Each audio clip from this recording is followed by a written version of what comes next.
Does the Rangers season hinge on Jacob deGrom? Yes. 877-881-1053. Next segment. Yeah. I do think it's not as black and white as a yes or no. I think it's a good question, but it does hinge on the starting rotation because they've invested so much, and Jacob deGrom is the one they've invested the most in. So yes, and then, well, if Jacob deGrom, let's just say, makes 15 starts, that'd be horrible for how much you paid him, how much you're expecting of him. Horrible. But if you had Nathan Eovaldi stay healthy and make 30 starts, Jonathan Gray make 30 starts. Let's just say Heaney, I'm not sure how much he's going to be in the rotation. That could be, back and forth, but he makes 25 starts. And then Martin Perez makes all 30 of his starts. Well, that's pretty darn good. You would hope that Jacob deGrom makes the majority of his starts, that he makes 25 or more starts this year.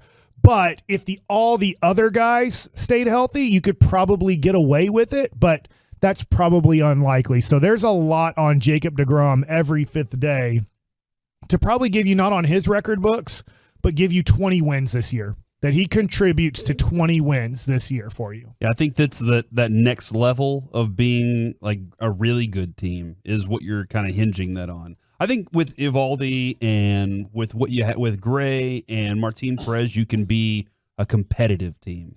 But competitive, similar to the nature that you were last year. Yeah. And then you're like hoping for a lot of things, but to say, okay, can we match up today with their best?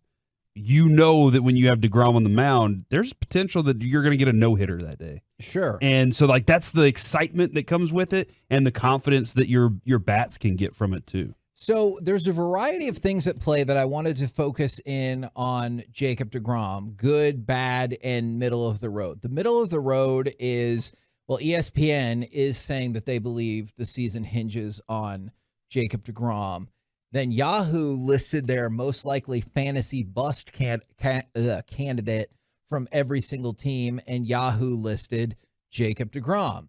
And then in the MLB The Show simulation, they have Jacob deGrom winning the Cy Young Award for the Texas Rangers. And I know it's just a video First one ever, right? Yes, that would be correct. And we've had multiple second-place finishes, but this would be the first one ever. And the thing that goes along with that, and that's why I wondered if it pivots specifically on this one person as opposed to the entire rotation, is the simulation for a video game, of course, mind you, also has the Rangers then winning 93 games and finishing second in the AL West. That would be amazing. It really would. And so I tell you right now that Jacob deGrom has what is essentially a full season. Maybe it's 31 starts, maybe it's 33, maybe it's 28. But for the most part, essentially a full season. And he is operating at top 3 Cy Young level. Yeah. You think that means, even though you don't know the health of the rest of them, you think that means the Rangers do what? That's like because play of 500. Yeah, there's just, if he's good, that's great. I mean, that means you have 80% more of your games that he just watches. He's just Jason Kidd. Sometimes I've now wondered if the things that you're saying are actual points that you want to make. That's a real point, but I'm also trashing Jason Kidd as much as possible on his birthday. Yeah, dude, on his own birthday, he deserves it. No, it's just he's one pitcher. Yeah. And that's the problem for me is I can't say that everything now the money if Ray Davis wants to spend any more money in the future, that might hinge on something. That might be hey, hold on, you just told me I could get this great guy and I spent a lot of money on him and that changes that. But for this season specifically, man, an injury could happen to any one of these pitchers and now you're like, okay, what happens here? There's a new shuffling and I think they have depth at starting pitcher. But man, if something happens to Marcus Semien, do you feel pretty confident that they can get by? Or if something happens to him, do you think, man, we're in a lot of trouble? I guess I agree with Bochy. It's easier to replace a position player than it is a pitcher.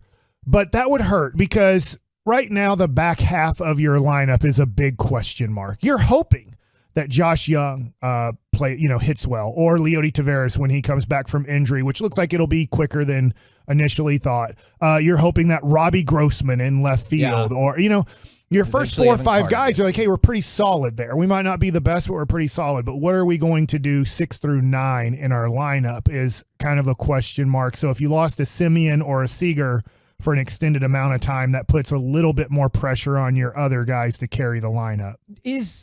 Because Eovaldi's come up a couple of times. I sort of think he's a guy, and I know he's pitched really well in spring training, and people will focus on the 2021 season. Yes, for sure. But other than that, like most of his career, he's a guy. And so that's why I was that.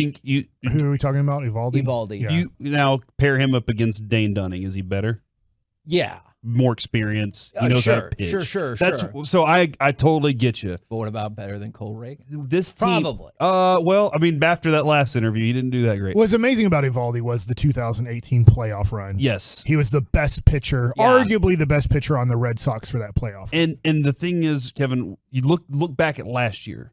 You had John Gray was just injured so often, you never got to see the full John Gray effect.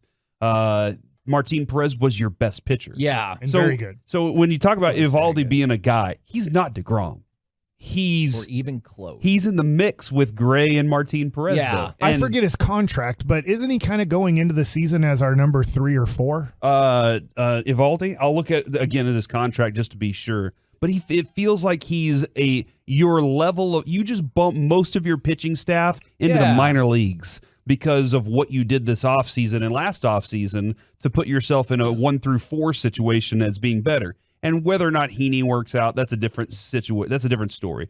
Maybe we do look back and go, Rodon should have been the second addition to this because Heaney wasn't it. But you bumped everything down, which we want to do with Dwight Powell. We want to say, hey, we got so good that Dwight Powell doesn't even have to play because we're so good at all these. So this is where I look at it and just say, this whole rotation, that is where the hinge is, Kevin. Everything does hinge on the rotation for this team for sure. I don't think Eovaldi's just going to be a guy because he's better than the pitching we've seen for a while here in Texas. I like what he's saying, just because if you just do it this way, he makes 32 starts. All right, I have 130 more games to play. How many? Okay, so to go along with that, the pitching staff, let's say the rest of the pitching staff, they do the same. They do whatever they do no matter what.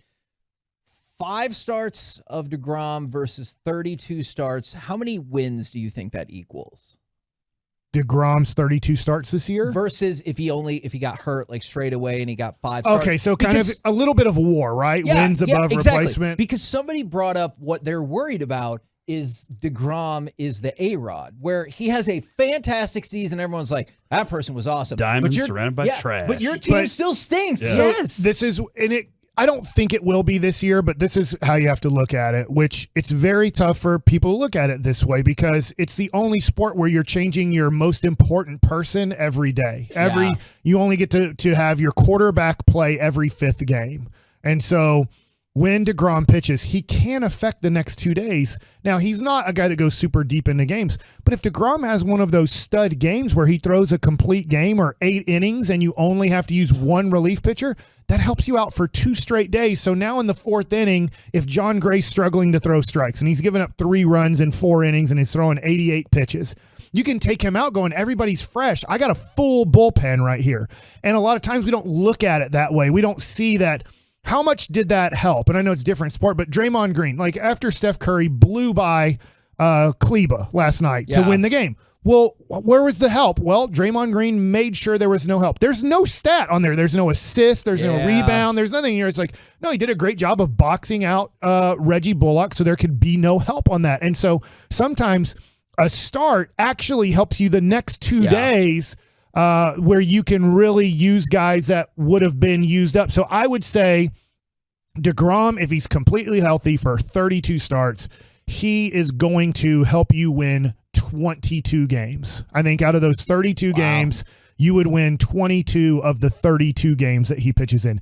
If you were to say he's not pitching this year, and I have to go with Cole Reagans, Glenn Otto, Dane Dunning, whoever it is, maybe Owen White later in the year, I would say you're hoping for 16-16 in those games. And that's probably more hopeful. You're probably looking more at probably 12-20 over those starts, maybe 14-18. I wish we would ask Chris Young this at any point.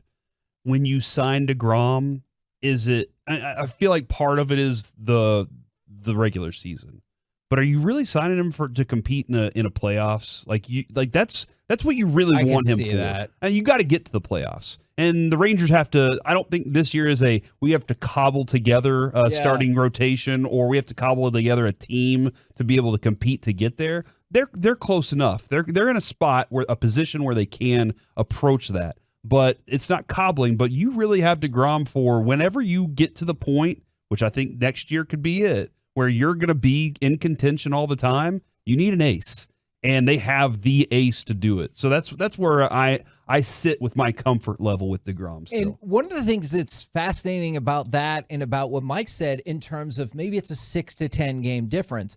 I don't feel like I'm saying anything too crazy when I say you could probably look back at the end of this Rangers season coming up and say 6 to 10 more wins put you in the playoffs, or 6 to 10 more. Like, doesn't it feel like you're going to be that close in terms of, I don't know how many. If you're 82-80 and you didn't have a healthy deGrom for half of the season, you're like, we would have won 90 games if you would have been healthy. Exactly. I don't know how many Rangers fans there are out there who are like, we're definitely going to make the playoffs, or we're definitely not going to make the playoffs. I feel like most Rangers fans right now are in the, I think we could make the playoffs. We're nervous, dude. We're nervous. Because it's already happened, too, in spring training, right? I mean, Jonathan Gray, Jacob deGrom, Nathan Eovaldi, Jake Odorizzi. I mean, it's like, you come into it optimistic, going, man, these are a lot of somewhat unhealthy guys, but it's going to be okay, right? And then you got to like March 5th, and you're like, so like everybody we're worried about is having issues in spring training. And so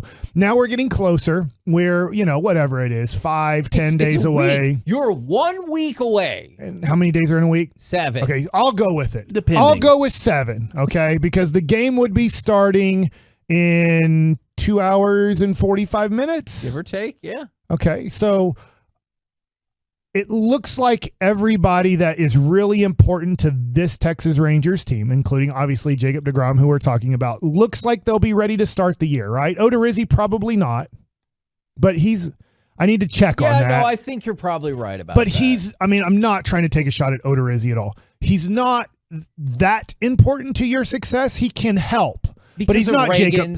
Right. Because you already think, whether it's Reagan's, like you said, Otto or Dunning, I feel like maybe I've already got my next 6, 7, 8, whoever needs to replace pitch. Yeah, and you're hoping those guys actually get better. Yes. Where Odorizzi's already past his prime, and he's there to help, but he can't improve. I shouldn't say that. Sometimes you get better when you're older. You have a career year, stuff like that. But Odorizzi was coming in here as like, hey, you're going to be our 6th starter, but most likely we're going to use you out of the pen in different ways in different situations. And now that you're not going to be able to do that to start the year, you're hoping at some point he comes back and is healthy.